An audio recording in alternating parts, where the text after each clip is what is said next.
On commence par ces manifestations, donc 5e date de manifestation annoncée. Il y a ce grand test de samedi prochain, une journée de vacances scolaires, une journée où les salariés n'auront pas besoin de prendre 2 jours de repos pour aller manifester. Qu'est-ce qu'on peut en attendre? Explication Karine Bouteloup. Après le 19 janvier, le 31 janvier, le 7 février et samedi prochain, 11 février, une nouvelle date de mobilisation a été arrêtée par les syndicats opposés à la réforme des retraites. Ils appellent les Français à descendre une 5e fois dans la rue le 16 février, ce sera un jeudi. L'intersyndicale accélère le tempo, malgré une mobilisation en nette baisse partout en France lors de la dernière manifestation. Mais pour les Français rencontrés dans les cortèges, pas question de lâcher du lest face au gouvernement. Qu'est-ce qu'on peut faire si le gouvernement ne bouge pas? Continuer de descendre dans la rue et de démontrer aux gouvernants que c'est le peuple qui a le pouvoir, c'est pas lui, quoi. Je serai toujours là pour la jeunesse, pour les jeunes de demain, pour les gens qui ont des métiers difficiles, qui vont être obligés de travailler jusqu'à 64 ans. Mais oui, c'est contraignant, mais pour moi, c'est la priorité, quoi. La priorité, manifester pour se faire entendre. Il faudrait qu'effectivement le gouvernement accepte de dialoguer avec nous et comprenne quels sont les problèmes qu'on soulève dans cette réforme. Vous avez des gens qui vont être obligés de travailler jusqu'à 64 ans pour des métiers pénibles. Tout n'est pas du tout acté en l'état. Donc moi, ça me gêne. C'est pas normal. Je pense que l'argent, on peut le trouver ailleurs. En attendant la prochaine manifestation samedi, l'intersyndicale appelle à continuer la mobilisation, à multiplier les actions ou encore à interpeller les élus. Pierre-Henri Dumont, vous êtes député Les Républicains du Pas-de-Calais. La mobilisation a un tout petit peu faibli hier, mais gageons qu'elle ne sera pas du tout inférieure la semaine prochaine et ce samedi. Jusqu'à quand, encore une fois, le gouvernement peut ne pas entendre ce que dit la rue et une partie des Français? Écoutez, manifestement, le projet de loi avance à l'Assemblée nationale. On sait qu'il a avance vraiment? Il avance parce que le temps est contraint. Oui. Et donc, à partir du moment où le véhicule législatif qui est choisi contraint le temps à l'Assemblée nationale et au Sénat, on sait que d'ici 30 jours, potentiellement, le texte est adopté ou pas. Et même s'il n'est pas adopté, il peut être pris par ordonnance. Donc tout ça ne sert à rien. Votre travail parlementaire sert à quoi? Moi, ce que je vous dis, c'est que, pour répondre à votre question, c'est est-ce que le gouvernement peut continuer sans écouter les manifestants? Oui. Manifestement, oui. Parce que le véhicule législatif qu'il a choisi lui permet de pouvoir passer, même sans vote, ce qui va poser évidemment des questions ensuite qui aura probablement à traiter le Conseil constitutionnel. Mais en tout cas, il peut continuer à avancer de la façon dont il avance sans aucun problème. Et vous, ça vous convient ce qui se passe en ce moment à l'Assemblée nationale, cette espèce de grand cirque? On a l'impression que c'est grand guignol tous les soirs. Et on a en effet un cirque. On a un cirque qui est celui de la NUPES qui multiplie amendement sur amendement, où les députés de la France Insoumise en particulier sont là avant toute chose pour faire leurs petites vidéos, certains faire leur petit buzz, non pas pour faire avancer le projet de loi. On pourrait très bien avancer beaucoup plus rapidement sur certains points. Je pense en particulier à l'article 1, ça fait maintenant plus d'une journée où on est dessus, qui vise à supprimer les régimes spéciaux de retraite. Alors pas tout de suite, ce qu'on appelle la fameuse clause du grand-père, mais donc d'ici 40 ans, dans le meilleur des cas. On pourrait aller beaucoup plus vite parce qu'il y a une large majorité, on l'a vu à l'Assemblée nationale, qui est favorable à cette suppression. Les Républicains sont tous évidemment favorables à la suppression des régimes spéciaux. Malheureusement, ça traîne, mais une fois plus, parce que le gouvernement a choisi un véhicule législatif, c'est un peu technique, je suis désolé, mais qui contraint le temps dans une durée limitée, qui donc offre la possibilité aux oppositions les plus extrêmes, en particulier à l'extrême gauche, d'être maître du temps en déposant un nombre incalculable d'amendements. Et alors, la grande question, à 1000 francs, si je peux employer cette expression, est-ce que vous allez la voter, cette réforme, messieurs les Républicains? Alors, on aimerait pouvoir discuter de l'article central, qui est l'article 7. Et aujourd'hui, au rythme où on avance, on ne va pas en discuter. Aujourd'hui, vous voulez discuter quoi? 64 ans? 64 ans, on est tous d'accord pour dire qu'il faut arriver à un âge légal de 64 ans. Tous les députés les Républicains sont d'accord sur ça. La seule question que moi j'ai, que plusieurs députés les Républicains ont, c'est de se dire, est-ce que c'est normal qu'on demande à travailler pour des personnes qui ont commencé tôt dans les métiers les plus pénibles, 44 annuités, quand on demande à d'autres qui ont commencé beaucoup plus tard de travailler que 43 annuités. C'est un débat qui, je pense, mérite d'être posé. Ça ne remet pas en cause la question de l'âge légal, ça ne remet pas en cause la question de l'augmentation, ce qu'on appelle l'accélération de Touraine, donc l'augmentation de la durée de cotisation. Mais pour ça, il faut qu'on puisse au minimum discuter, et pour l'instant, on ne peut pas, parce que je le redis, le gouvernement a choisi un véhicule législatif qui enferme le débat. 2, la NUPES en profite et met des amendements à tout va. Ça veut dire que cet aménagement que vous demandez pour ceux qui ont commencé à travailler entre 20 et 21 ans, c'est ça, et qui ne cotiseraient que 43 ans et pas 44 Pas que, parce qu'il y a aussi aujourd'hui les 17-18 ans qui travaillent 44 ans. Il y a, ok, donc tous ceux qui ont commencé à travailler tôt. Donc ça ne pourrait même pas être dans le projet retenu à la fin parce que vous n'aurez pas le temps d'en parler. C'est-à-dire que la façon dont ce sera présenté, c'est si on suit ce rythme-là, le texte d'ici vendredi prochain, donc vendredi dans une semaine, 10 jours à minuit, le texte s'arrête, voté ou pas voté, et basculé au Sénat avec les petites modifications qui auront été apportées, c'est-à-dire pas grand-chose, et le Sénat devra débattre pendant 20 jours, je pense, commission et séance comprises. Et si après ces 20 jours, il n'y a pas de vote, le gouvernement peut prendre par ordonnance les décisions. Oui, quel spectacle, Éric Revel. Alors, je ne parle pas des Républicains, mais un débat contraint, où on ne va pas dans le fond, où on n'interdit pas les propositions des uns et des autres. Franchement, tout ça pour ça. C'est le grand cirque. Mais je voulais poser une question à M. Dumont, parce que là, vous nous avez décrit une situation magnifique de votre groupe, unitaire, tout le monde vote la réforme, mais en fait, non, c'est pas le cas. Il y a des députés LR qui ne veulent pas. À combien vous estimez aujourd'hui le nombre de députés LR qui ne voteraient pas cette réforme en l'état? Alors moi, aujourd'hui, je fais partie de ceux qui ne voteraient pas la réforme s'il n'y a pas... Je vous le dis, ce passage de 44 à 43 annuités pour ceux qui ont commencé le plus tôt. Et c'est aujourd'hui ça le point dur. Voilà, c'est le point dur. Et aujourd'hui. Combien sont sur votre ligne à l'Assemblée ? On peut estimer entre 15 et 20, oui. 15 et 20, qui voteraient contre la réforme. Mais alors donc, c'est pas la faute du gouvernement s'il ne dit pas l'amendement, c'est juste faute de temps. C'est faute de temps, mais une fois plus, c'est la décision du gouvernement qui a choisi un mauvais véhicule législatif. Enfin, c'est ça. C'est le seul moment où le temps est contraint. Et donc, à partir du moment où le temps est contraint, ça donne autorité et possibilité aux oppositions, en particulier à l'extrême gauche, de bloquer toute discussion. Et c'est peut-être aussi l'intérêt de l'extrême gauche d'avoir un foutoir généralisé pour avoir une sorte de société, pour avoir une société du chaos et donc de pouvoir souffler sur les braises. Mais vous savez, au final, l'extrême gauche ne récoltera pas les deniers de cela, ce sera plutôt l'extrême droite. On va juste écouter David Lisnard, que vous connaissez bien, maire de Cannes, président de l'Association des maires de France. Il était mon invité ce matin. Écoutez ce qu'il dit de la droite et des atermoiements de la droite. On est quand même dans un parti qui, depuis des années, dit qu'il faut ajuster comptablement le système, même si je pense qu'il faut aller beaucoup plus loin et changer de système. Ça, c'est un autre débat, je viens de l'évoquer. Et ajuster le système, et on parlait de retraite à 65 ans, et donc il faut être cohérent. Le pire serait d'être démagogue, de chercher l'assentiment immédiat et d'être incohérent. C'est ce qui, dans le temps, affaiblit encore plus, et ce qui nous a amené à faire moins de 5% à la présidentielle. LR peut mourir de ses contradictions, mais LR aussi peut renaître de sa constance et de sa cohérence. Et c'est ça qu'on doit construire. Pierre-Henri Demoux, êtes-vous incohérent ? Est-ce que vous êtes incohérent ? Non, je ne suis pas incohérent. Moi, je suis d'accord avec David Lisnard. Il dit que c'est pas forcément la bonne réforme qu'il aurait fallu faire. Mais il a raison. Il a raison parce que c'est une petite réformette. On sait très bien que, vu la démographie, parce que c'est avant tout un problème démographique, la réforme des retraites, on a créé un régime de retraite par répartition avec 4 actifs pour un retraité. On est à 1,7 pour 1 et demain, dans 15 ans, on sera à 1,1 pour 1.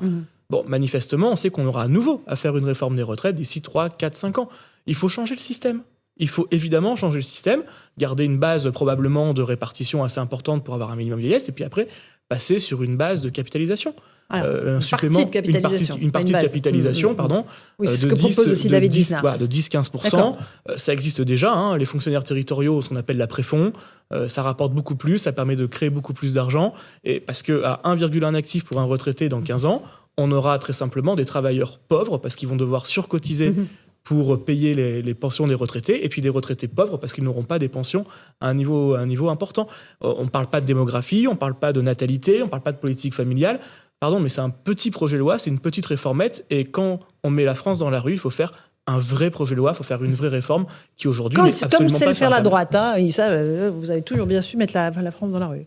En tout cas, on a toujours fait des réformes qui étaient des réformes importantes et pas un truc qui est... Parfois, vous les avez retirées aussi. Pas sur les réformes des retraites. Ah non, pas sur les réformes de retraite. Le CPE, mais on a toujours fait en sorte d'avoir un système, et quand on fait une réforme, qui dure au moins 15 ans, pas qui a duré 3 ans. Alors, Karim, allez-y, vous pouvez poser des questions à vos députés LR. Chacun sait que vous êtes la force d'appoint, le groupe LR, pour faire passer cette réforme par-delà le 49.3. Donc, si le gouvernement veut la faire passer avec une approche plus démocratique, il doit s'appuyer sur le vote des députés LR.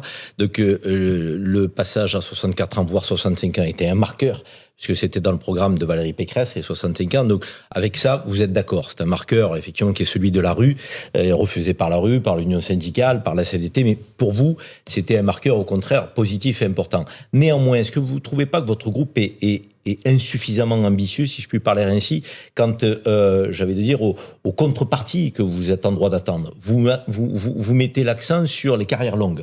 Et j'ai l'impression, c'est uniquement ce sujet-là, aujourd'hui, qui vous tient à cœur. Et vous le répétez de plateau en plateau, tous. Ah, c'est pas anecdotique non plus, Éric Ciotti, les carrières longues, c'est important. Je dis pas que c'est pas important. J'en viens justement à dire, est-ce que c'est suffisant? Donc, quand on est une force d'appoint qui permet à la réforme de passer ou pas, est-ce qu'on n'a pas le devoir d'être plus exigeant? Et quand je parle de cela, je parle de l'emploi des seniors, où on voit bien que le compte n'y est pas. L'emploi des seniors, j'aurais attendu, moi, d'un groupe comme les Républicains de la droite, qui est une proposition, non pas, je dirais, de sanctions, mais plutôt incitative, d'allègement de charges, pour que les gens puissent rester dans l'emploi. Et la pénibilité, parce que là aussi, dire qu'un électorat d'ouvriers qui souffre est un électorat acquis à la gauche, c'est une utopie. Aujourd'hui, c'est plus le cas. Donc, et là, je trouve que sur ces deux sujets, vous êtes quand même assez absent du débat. Et la politique familiale aussi, tu peux dire. D'abord, la réponse de M. Je suis d'accord, je suis parfaitement d'accord avec vous. Là, aujourd'hui, on a le débat sur les carrières longues. Il faut voir aussi ce qu'on avait négocié avant. Dans le projet initial du gouvernement, il y a les fameux 1 200 € de pension de retraite minimale qui étaient prévus que pour ceux qui allaient arriver en retraite. Grâce aux négociations qui ont été menées en particulier par Éric Ciotti, on a obtenu 1 200 € de pension minimale pour tous les retraités, y compris ceux qui y sont déjà. On parle quand même de 1,8 million de retraités, ceux qui sont à carrière complète et qui sont à la retraite et qui n'ont pas aujourd'hui ce niveau de 1 200 €. Donc c'est déjà quelque chose d'important. Ensuite, vous avez parfaitement raison sur la question des seniors, de l'emploi des seniors qui, on le sait bien, s'il y a plus de seniors qui travaillent, il y a plus de cotisations qui rentrent. Donc c'est quelque chose qui est extrêmement positif pour équilibrer le système de retraite par répartition.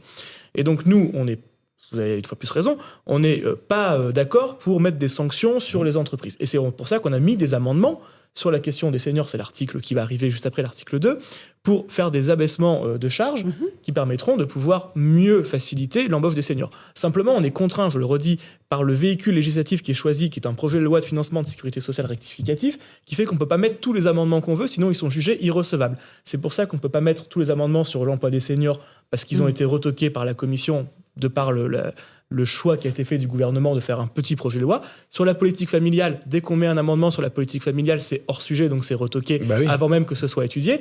Mais on a mis en avant, par exemple, le fait d'augmenter les plafonds de la PAJE, de la prestation d'accueil du jeune enfant. C'est évidemment dans les discussions qui ne sont pas dans le projet de loi, mais qui, en tout cas, nous ont été promis d'être rapidement mis sur la table. Et c'est bien ça qu'on regrette. On regrette que c'est une petite réformette qui ne parle pas de tous les sujets, parce que la réforme des retraites, c'est pas juste un système comptable où on change quelques tuyaux, on dit on augmente la durée de cotisation, on augmente l'âge légal, mais c'est une politique familiale, c'est une politique de natalité, c'est une politique d'emploi des seniors, c'est une politique d'emploi des jeunes, c'est une politique en effet de pénibilité. Et la pénibilité, on peut pas en parler parce que le gouvernement a décidé une fois plus d'utiliser ce véhicule législatif et on est dans une situation où on peut pas dire métier par métier quelle est la pénibilité, comment est-ce qu'on l'affronte. Le gouvernement renvoie la pénibilité à des décrets qui sera pris plus tard, et donc c'est aussi pour ça que les Français aujourd'hui sont inquiets à juste titre, parce qu'ils disent attendez, moi j'ai un métier pénible, on va me faire travailler jusqu'à 64 ans. Le gouvernement dit on verra quels métiers sont pénibles plus tard et quels métiers dans les métiers. Oui, il faut que les règles du jeu soient claires dès le départ. Il faut que les règles du jeu soient claires, et c'est pas le cas aujourd'hui. Geoffroy Lejeune.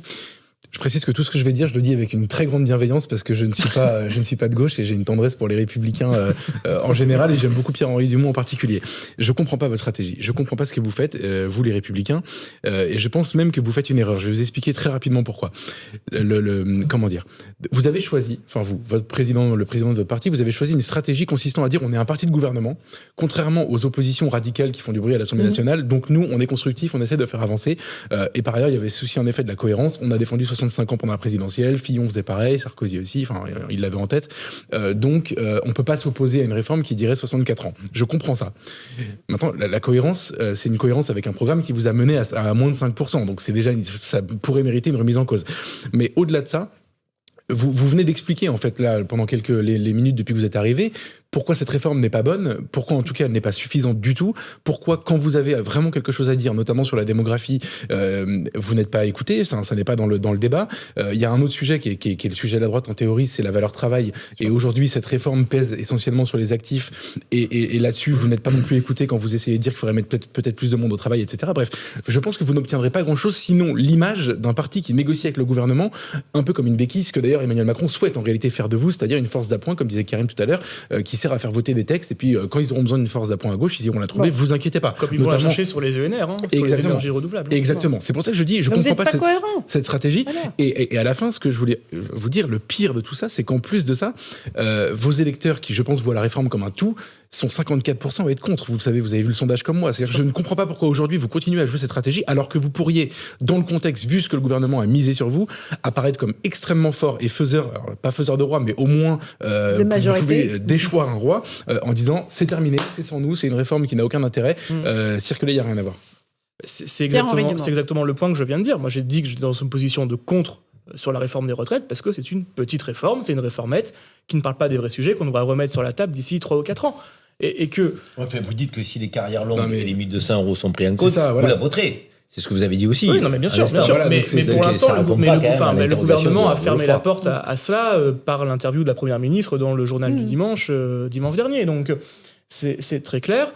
Aujourd'hui, on est un nombre important de députés Les Républicains à dire que c'est pas suffisant, et on est tous d'accord pour dire qu'évidemment il faut une réforme, évidemment qu'il faut travailler plus longtemps, évidemment, je l'ai pas dit tout à l'heure dans l'ensemble des points qui étaient abordés, évidemment qu'il faut faire en sorte qu'il faille augmenter l'assiette, c'est-à-dire le nombre de personnes qui sont au travail. Comment faire pour remettre du donnant-donnant? Tous ceux qui touchent du RSA devraient pouvoir faire quelques heures de travail d'intérêt collectif pour l'ensemble des habitants du territoire, comme ça se passe dans certaines communes, dans certains départements ou des expérimentations.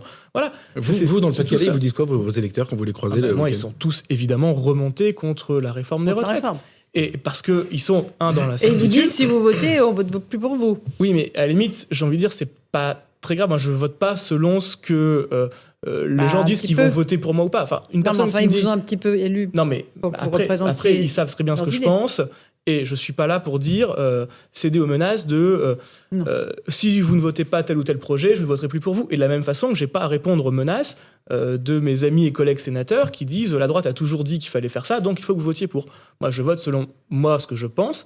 Et ce que je pense aujourd'hui, c'est que la réforme est loin d'être suffisante, loin d'être satisfaisante, en particulier pour les carrières les plus longues, ceux qui ont les métiers les plus pénibles, toutes les raisons qu'on vient d'évoquer, et pas satisfaisante sur son amplitude, sur son volet. C'est un projet de société, une réforme des retraites. Je suis totalement et là où d'accord. Geoffroy a raison, c'est que ça touche énormément de sujets connexes à simplement repousser l'âge de départ, qui ne sont pas traités du tout. Ça veut dire que votre vision potentielle de la société concernant la valeur travail, les seniors, la pénibilité, n'étant pas pris en compte, la natalité n'étant pas pris en compte, mais j'ai envie de dire... Presque, il y a des gens de droite qui, peu importe, à partir du moment où le marqueur de 64 ans est là, il faut qu'on la vote. Oui, mais attendez, le marqueur des 64 ans sans le projet de société, ça représente quoi au final? Et vous prêchez un convaincu. Alors, Éric Revel, une question pour vous. Je pense que vous êtes tombé dans le piège que vous avez vous-même tendu, les LR. Je vais essayer de vous expliquer pourquoi. Parce qu'en réalité, vous êtes un parti qui a été un parti de gouvernement, bon, évidemment, qui a donné plusieurs présidents de la République. Et donc, vous avez voulu jouer ce rôle-là auprès de la majorité. Vous avez voulu jouer le rôle de nous, on est des gens sérieux, on fait ce qu'on dit ce qu'on fait, etc.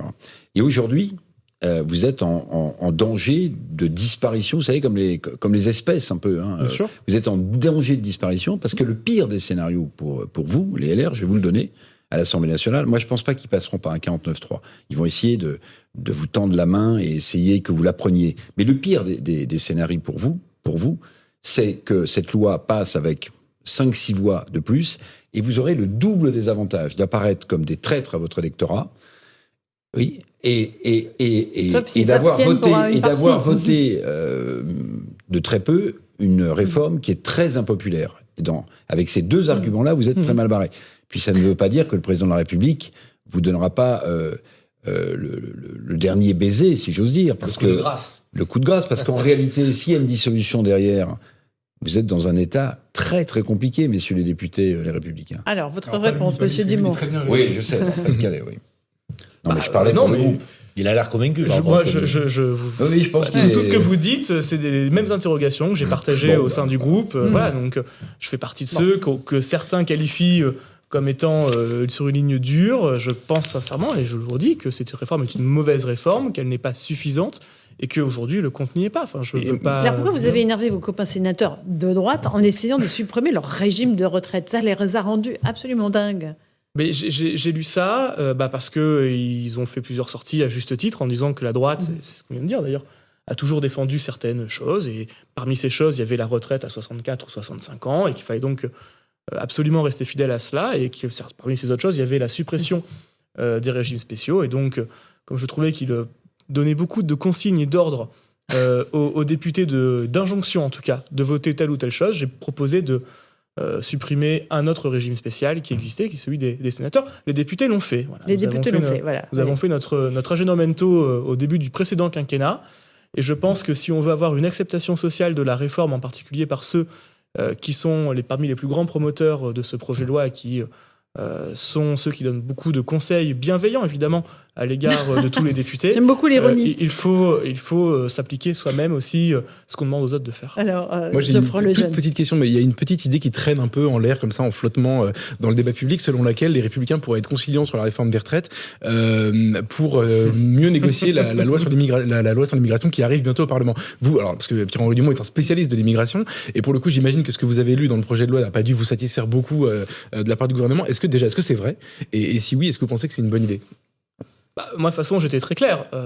Quand j'ai rencontré des personnes qui s'intéressent au projet de loi, je leur ai dit, pour nous, les Républicains, le projet de loi tel qu'il est présenté, c'est niet. Ouais. C'est évidemment non. Il n'y a rien à négocier. Sur l'immigration, on est Sur l'immigration. Ouais. Mais pour une raison qui est très simple. C'est que quand on voit les chiffres de l'immigration en France, avec une explosion de tous les indicateurs, avec un record de titres de séjour délivrés, avec une augmentation de 100% du nombre de visas délivrés aux Algériens, de 100% du nombre de visas délivrés aux Marocains, de 88% des visas délivrés aux Tunisiens, on a quand même un sujet qui est que, avant de vouloir mieux expulser, il faut évidemment faire moins rentrer. Ceux qui deviennent des immigrés clandestins sont des personnes qui ne sont pas arrivées dans des petits bateaux, à part à Mayotte. Ce sont des personnes qui sont arrivées avec un titre de séjour, un titre familial, un titre de travail temporaire, qui sont arrivées avec un visa d'étudiant, malheureusement l'actualité récente nous l'a montré, ou avec des visas touristiques, et qui se maintiennent de façon illégale sur le territoire. Et donc si on veut s'assurer qu'on expulse mieux, donc on est moins de clandestins en France, il faut d'abord et avant toute chose, évidemment, toucher aux voies de recours, etc. Mais ça, c'est du détail, c'est de la tambouille. Il faut d'abord fermer les vannes à l'entrée.